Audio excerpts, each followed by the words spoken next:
अरे कैसे मोर गोड़ राजा हीरा खान छत्रिया जी आहा मन ला बोध करथे करथे जब देखे है हो भेड़ी के भाजी ला आहा मघुआ के लाटाला लाटाला तो मन में सोचे और काहन काथे जी का कहते दादा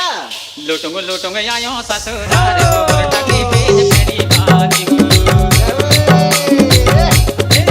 लोटोंगे आयो ससुराल गोबर टके पेज भेड़ी भाजी हो नरेश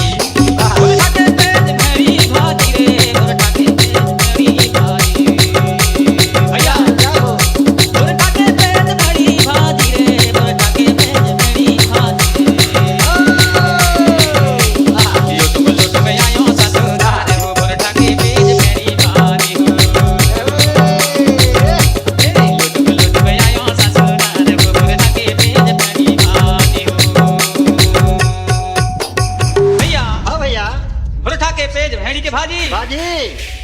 भेजे गए भैया वाह वाह वाह